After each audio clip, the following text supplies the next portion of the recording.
उम्मीदवारों की पहली लिस्ट जैसे ही रिलीज़ हुई तो प्रदेश में बगावत के सुर दिखाई देने लगे। चाहे वो गुरुग्राम हो, सिरसा हो, हिसार हो, जींद हो, सोनीपत हो, हर एक ज़िले में कहीं ना कहीं बगावत के सुर दिखाई दे रहे हैं। इसी के चलते ही आज सांसद नवीन जिंदल की माता सावित्री जिंदल जो हिसार से टिकट की मांग कर रही थी, उन्होंने भी ऐलान कर दिया है कि वो अवश्य ही चुनाव लड़ेंगी। वहीं पर पूर्व मंत्री रंजीत चौटाला ने भी ऐलान कर दिया है कि वो चुनाव अवश्य लड़ेंगे और इसी के चलते वो आज सुबह से ही अपने समर्थकों के साथ बैठकें कर रहे हैं। लेकिन ओबीसी के प्रदेश अध्यक्ष करणदेव कंबोज ने भी अपने पद से त्यागपत्र दे दिया है और जल्दी ही उनके समर्थक भी अपने अपने पदों से त्यागपत्र दे सकते हैं। किसान मोर्चा के अध्यक्ष सुखविंदर ने भी अपने पद से त्यागपत्र दे दिया है। ऐसा ही हाल दूसरे जिलों में भी देखने को मिल रहा है। कैमरामैन गंभीर सिंह राणा के साथ विशाल अंग्रेज, न्यूज़ 24 चंडीगढ़। हरियाणा के 67 उम्मीदवारों की सूची जारी होते ही बीजेपी में बगावत का वही दौर शुरू हुआ है जो इससे पहले जम्मू कश्मीर की सूची आने पे हुआ था। वहाँ भी लगातार विरोध प्रदर्शन हुए थे और कई नेताओं ने इस्तीफा दिया था। हरियाणा में भी यही हो रहा है। सबसे खास बात यह है कि जो कार्यकर्ताओं की नाराज़गी है वो इस बात को लेकर है कि पैराशूट कैंडिडेट को बीजेपी ज़्यादा तरजीह देती है। इस बार भी 9 वर्तमान विधायकों का यानी 67 में से 9 वर्तमान विधायकों का टिकट कटा। हालांकि केंद्रीय स्तर पे इस बगावत को रोकने के प्रयास भी शुरू हो गए हैं। जो राज्य के प्रभारी हैं विप्लव देव, वो हरियाणा के लिए रवाना हो चुके हैं और केंद्रीय स्तर पर भी अभी थोड़ा सा और इंतजार होगा कि कितने और लोग इस्तीफा देते हैं, क्योंकि 23 और उम्मीदवारों की सूची अभी बची हुई है। उसके बाद किसी वरिष्ठ नेता को हरियाणा में डैमेज कंट्रोल का जिम्मा देकर भेजा जाएगा। कैमरामैन अजय के साथ कुमार गौरव, न्यूज़ 24 दिल्ली। हरियाणा विधानसभा चुनावों को लेकर आम आदमी पार्टी और कांग्रेस के बीच क्या तालमेल बैठेगा, इसको लेकर लगातार मीटिंगें जारी हैं कि ये गठबंधन होना चाहिए या नहीं होना चाहिए। दरअसल सीईसी की बैठक, जो कांग्रेस चुनाव समिति की बैठक भी हुई थी, उसमें राहुल गांधी ने हरियाणा के नेताओं से पूछा भी था क्या हमें हरियाणा में आम आदमी पार्टी से गठबंधन करना चाहिए। साथ ही ये भी पूछा कि गठबंधन संभव है या नहीं है, अगर हुआ तो इसके क्या फायदे नुकसान होंगे। इस बारे में पूरा हरियाणा के नेताओं से, कांग्रेस के नेताओं से रिपोर्ट भी मांगी थी। माना जा रहा है गठबंधन हुआ तो सीट बंटवारे को लेकर लोकसभा चुनाव वाला फार्मूला ही अपनाया जा सकता है। हालांकि सूत्रों के मुताबिक इस मामले में पूर्व सीएम भूपेंद्र हुड्डा ने कहा कि अगर गठबंधन होता है तो आपको केवल 3 या 4 सीटें ही दे सकते हैं, मगर आप इससे ज्यादा मांग रही है। वहीं कांग्रेस के प्रदेश प्रभारी दीपक बाबरिया ने कहा कि गठबंधन हो सकता है, इसके लिए आप और इंडिया के सहयोगी बाकी दलों के साथ बातचीत चल रही है। हम हरियाणा में वोटों की ध्रुवीकरण और भाजपा को रोकना चाहते हैं। विनय सिंह, न्यूज़ 24 दिल्ली। जम्मू कश्मीर विधानसभा चुनाव की तारीखों के ऐलान होने के बाद केंद्रीय गृह मंत्री अमित शाह का 2 दिन का जम्मू का दौरा तय हुआ है। तारीखों की घोषणा के बाद गृह मंत्री का ये पहला दौरा होगा।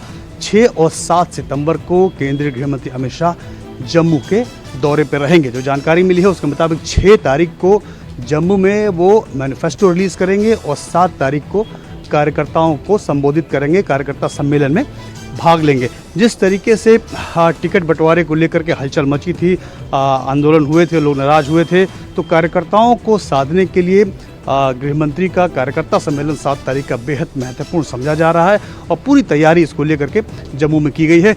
कश्मीर का दौरा इसके बाद होगा, लेकिन पहले 2 दिनों का जो कार्यक्रम बना है वो जम्मू के लिए बना है। जम्मू में मैनिफेस्टो रिलीज होगा और 7 तारीख को कार्यकर्ता सम्मेलन केंद्रीय गृह मंत्री करेंगे। उनके साथ और भी नेताओं के जाने की संभावना है और ये माना जा रहा है कि पूरी ताकत गृह मंत्री विधानसभा चुनाव में लड़ाएंगे, बीजेपी पूरी लगाएगी। और जो जानकारी मिली है कि जिस तरीके से बीजेपी ने तय किया है कि सभी 90 सीटों पे वो चुनाव लड़ेंगे, तो गृह मंत्री का पहला दौरा होने जा रहा है और कार्यकर्ताओं में उत्साह भरने के लिए गृह मंत्री कार्यकर्ताओं का सम्मेलन करेंगे, उनको संबोधित करेंगे और फिर से अपनी पूरी नीति के साथ, अपनी पूरी ताकत के साथ गृह मंत्री जम्मू कश्मीर के मैदान में उतरने जा रहे हैं। प्रशांत देव, न्यूज़ 24 दिल्ली। जम्मू कश्मीर में 10 सालों के बाद हो रहे विधानसभा चुनावों में तमाम पार्टियों ने अपनी पूरी ताकत झोंक दी है ताकि वो इन चुनावों में जीत सकें। अब पार्टियों के नेता जो हैं अपना नामांकन पत्र भी भर रहे हैं। आज जम्मू कश्मीर बीजेपी के अध्यक्ष और नौशहरा विधानसभा से बीजेपी के उम्मीदवार रविंदर रैना ने अपने समर्थकों के साथ अपना नामांकन पत्र भरा। इस मौके पर उनके साथ बीजेपी नेता राम माधव भी मौजूद रहे। हम देख रहे हैं कि अब जो तमाम पार्टियां हैं एक दूसरे पर आरोप प्रत्यारोप भी लगा रही हैं। बीते कल हमने देखा था कि राहुल गांधी ने जम्मू कश्मीर में 2 चुनावी रैली की थी। कल अमित शाह पहुंचेंगे जम्मू और बीजेपी का मैनिफेस्टो जारी करेंगे। कांग्रेस की बात की जाए तो कांग्रेस के भी करीब 40 ऐसे स्टार प्रचारक हैं जो आने वाले दिनों में जम्मू कश्मीर में आएंगे, चुनावी रैलियां करेंगे। यानी साफ तौर पर देखा जा रहा है कि तमाम पार्टियां जो हैं वो अपनी पूरी ताकत लगा रही हैं ताकि जब 8 अक्टूबर को इन चुनावों के नतीजे आए वो पार्टियां उन पार्टियों के उम्मीदवार जो हैं वो जीत सके। कैमरामैन जितेंद्र के साथ Pankaj Sharma, news 24 Jammu. National conference के वाइस प्रेसिडेंट और पूर्व मुख्यमंत्री उमर अब्दुल्ला जो पिछले कुछ समय तक लगातार बोलते आ रहे थे कि वो इन विधानसभा चुनावों में जम्मू कश्मीर में भाग नहीं लेंगे, खुद चुनाव नहीं लड़ेंगे क्योंकि जम्मू कश्मीर को स्टेट से यूटी बना दिया गया है और जो मुख्यमंत्री और सरकार के सारे अधिकार है वो यहाँ पर एलजी को चले गए हैं। लेकिन अपने उसी बयान से पलटते हुए उमर अब्दुल्ला ने अब न केवल कश्मीर घाटी के गांदरबल से अपना नामांकन किया बल्कि आज बडगाम से भी वो अपना नॉमिनेशन यहाँ पर फाइल कर रहे हैं और इस तरह से उमर अब्दुल्ला 2 विधानसभाओं पर यहाँ जम्मू कश्मीर में चुनाव लड़ेंगे। लेकिन सबसे जो महत्वपूर्ण और सबसे जो यहाँ पर हॉट सीट मानी जा रही है वो उमर अब्दुल्ला की अब गांदरबल और बडगाम मानी जा रही है और इस पर सबकी नजर यहाँ पर टिकी हुई है कि इस सीट पर कौन यहाँ पर विजय होता है। कैमरामैन जुबैर रशीद के साथ आसिफ साहब, बडगाम, न्यूज़ 24। चुनाव से पहले मुख्यमंत्री पद का चेहरा घोषित करने की मांग को लेकर अकेले पड़े महाविकास आघाड़ी में उद्धव ठाकरे। उद्धव ठाकरे की पार्टी शिवसेना यूबीटी लगातार ये मांग करती रही है कि चुनाव से पहले महाविकास आघाड़ी सीएम का चेहरा घोषित करे, इससे चुनाव में फायदा होगा। इतना ही नहीं, उद्धव ठाकरे ने खुले मंच से कहा था कि कांग्रेस अपना सीएम का चेहरा घोषित करे, मैं उसका समर्थन करूंगा। इसके पहले संजय राउत ये बार बार कह चुके हैं कि अगर उद्धव ठाकरे को सीएम का चेहरा बनाया जाता है तो महाराष्ट्र में महाविकास आघाड़ी को ज्यादा फायदा होगा। लेकिन एनसीपी शरद पवार गुट और कांग्रेस ने साफ कर दिया है कि मुख्यमंत्री का चयन चुनाव के बाद ही होगा और चुनाव के पहले मुख्यमंत्री का चेहरा घोषित नहीं होगा।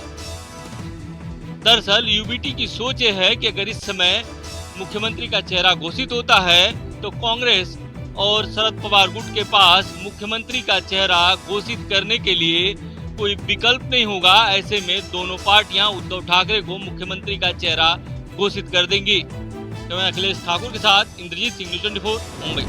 सपा मुखिया अखिलेश यादव समाजवादी पार्टी को राष्ट्रीय स्तर पर ले जाने की तैयारी में जुटे हुए हैं। यही नहीं, समाजवादी पार्टी कई राज्यों में चुनाव लड़ने की तैयारी भी कर रही है। दरअसल अखिलेश यादव समाजवादी पार्टी को राष्ट्रीय फलक पर ले जाना चाहते हैं।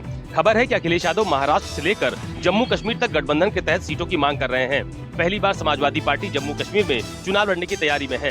सूत्रों का दावा है कि सपा जम्मू कश्मीर में मुस्लिम आबादी वाली सीटों की मांग कर रही है। यही नहीं, सपा ने हरियाणा में 10, झारखंड में 6 सीटों की मांग की है। महाराष्ट्र में समाजवादी पार्टी के 2 विधायक हैं, लेकिन हाल ही में सपा ने वहां 4 प्रभारी नियुक्त किए हैं। यही हाल हरियाणा का भी है, जहां गठबंधन होने की दिशा में सपा 25 सीटों पर चुनाव लड़ सकती है। दरअसल अखिलेश यादव यूपी के साथ साथ दूसरे राज्यों में भी पार्टी का विस्तार चाहते हैं। यही वजह है कि कांग्रेस की तरफ से यूपी में आधी सीटों की मांग पर अखिलेश यादव ने उसे 50-50 बिस्किट तक कह डाला है।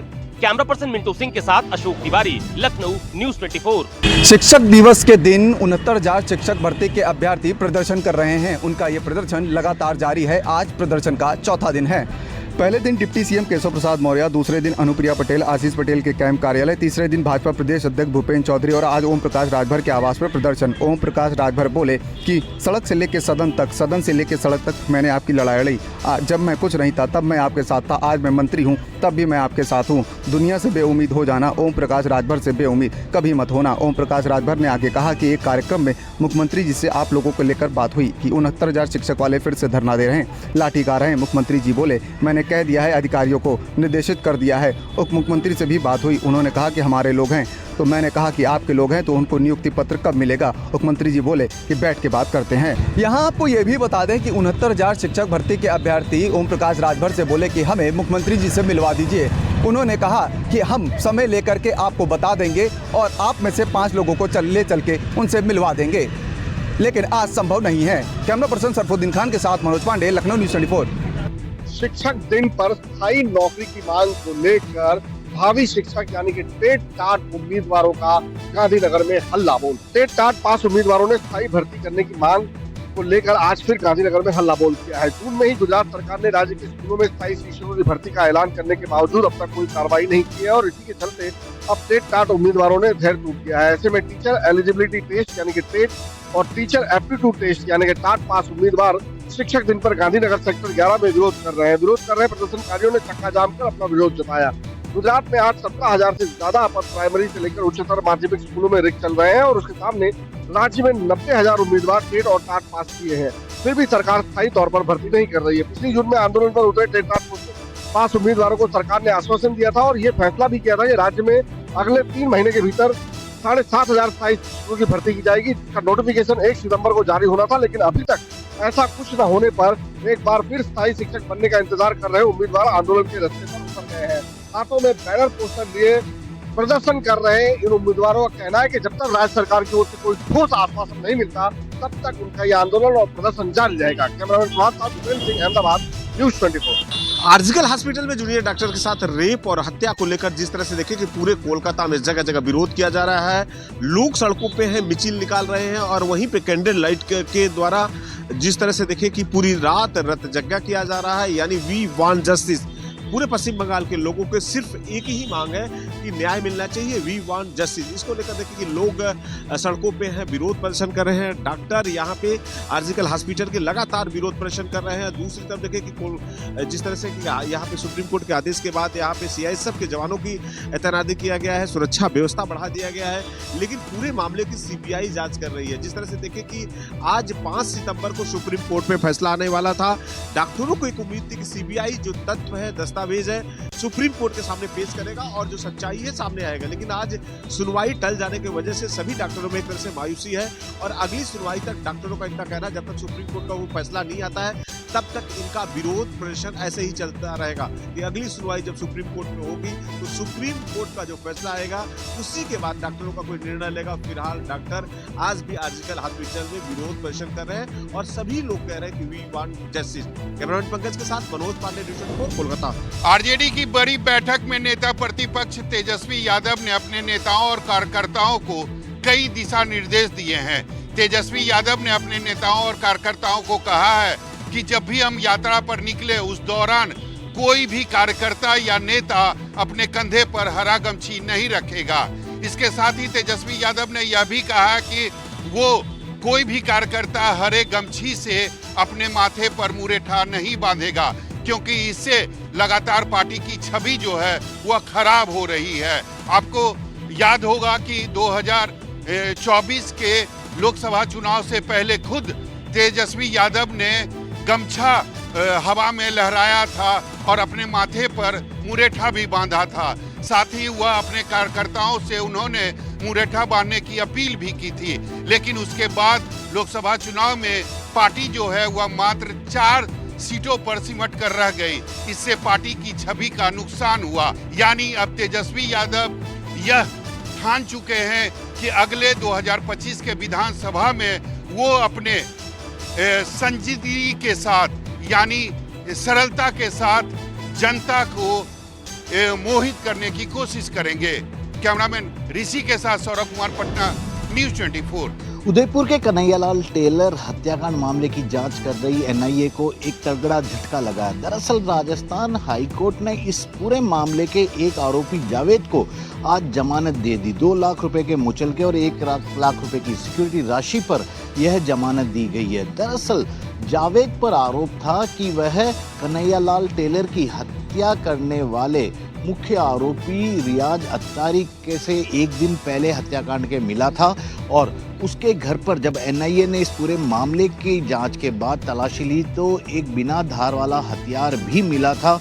कन्हैयालाल टेलर का हत्याकांड मामले को लेकर राजस्थान में सहित पूरे देश भर में राजनीति भी जबरदस्त तरीके से गरमाई रही। लेकिन अब राजस्थान में 10 महीने बाद भी अब तक कन्हैयालाल हत्याकांड के मामले की पूरी सुनवाई नहीं हो पाई और आज जिस तरह से एक आरोपी को जमानत मिल गई उसके बाद एक बार फिर से राजनीति का गरमाना तय है। श्रीवत्सन, जयपुर, न्यूज़ 24। सिंधुदुर्ग में छत्रपति शिवाजी महाराज की प्रतिमा गिरने के मामले में फरार मुख्य आरोपी मूर्तिकार जयदीप आप्टे को पुलिस ने गिरफ्तार कर लिया है। जयदीप आप्टे की गिरफ्तारी कल्याण से बुधवार शाम को हुई है। मीडिया रिपोर्ट्स की माने तो जयदीप आप्टे बुधवार को कसारा से लोकल ट्रेन पकड़कर कल्याण पहुंचा था और कल्याण स्टेशन से घर के लिए रिक्शा पकड़ा और अपने परिवार से मिलने जा रहा था। तभी पुलिस ने उसे घर के पास से ही गिरफ्तार कर लिया है। 26 अगस्त को छत्रपति शिवाजी महाराज की 35 फुट ऊंची प्रतिमा सिंधुदुर्ग के मालवान में गिर गई थी। उसके बाद पुलिस ने चेतन पाटिल और जयदीप आप्टे को मुख्य आरोपी बनाया और उनके खिलाफ मामला दर्ज किया था। चेतन पाटिल की गिरफ्तारी बीते कुछ दिन पहले ही कोल्हापुर से हो गई थी, लेकिन मूर्तिकार जयदीप आप्टे पिछले कई दिनों से फरार था। उसे गिरफ्तार करने के लिए पुलिस ने अलग अलग टीमें बनाई थी। कुछ दिनों पहले उसके खिलाफ लुकआउट नोटिस भी जारी किया गया था। आखिरकार बुधवार की शाम को जयदीप आप्टे को पुलिस ने गिरफ्तार कर लिया है। जानकारी के मुताबिक पुलिस जयदीप आप्टे को गिरफ्तार कर सिंधुदुर्ग ले गई है, जहां उसे आज अदालत में पेश भी किया जाएगा। कैमरामैन विनोद सिंह के साथ राहुल पांडे, न्यूज़ 24, मुंबई। आज से बिहार में महिलाएं सुरक्षित होकर अपना सफर पूरा कर सकती हैं। बिहार पुलिस ने महिलाओं के लिए आज से विशेष योजना शुरू की है, सुरक्षित सफर योजना। इस योजना के तहत घर से निकलने वाली महिलाएं अगर जरूरत पड़े तो डायल 112 पर कॉल करके अपने लिए सुरक्षित साधन के साथ साथ सुरक्षा के इंतजाम भी कर सकती हैं। इसके लिए सिर्फ डायल 112 डायल करना पड़ेगा और वहां पर बताना होगा कि उन्हें कहां जाना है और जितना देर का उनका सफ़र होगा उतनी देर तक उन्हें जो PLC सिस्टम के माध्यम से उनके मोबाइल फ़ोन को अपने मोबाइल पे अटैच कर लिया जाएगा और उसके बाद सिस्टम से उन पर निगरानी रखी जाएगी और जब तक वो गंतव्य स्थल पे पहुंचकर ओके नहीं कर देंगी तब तक उनकी मॉनिटरिंग की जाती रहेगी। यही नहीं, इसके अलावा सुदूर इलाकों में अगर महिलाएं चाहती हैं कि उन्हें साधन उपलब्ध कराया जाए तो ऐसी स्थिति में डायल 112 की गाड़ियाँ भी उन्हें उपलब्ध कराई जाएगी। आज पटना में बिहार के DGP आलोक राज ने इस योजना की शुरुआत की है। फिलहाल प्रथम चरण में बिहार के 5 जिले पटना, बेगूसराय, गया, मुजफ्फरपुर में इस योजना की शुरुआत हुई है और इसके बाद 15 सितंबर से इसे पूरे बिहार में लागू किया जाएगा। कैमरामैन सन्नी और नीरज त्रिपाठी के साथ अमिताभ ओझा, न्यूज़ 24।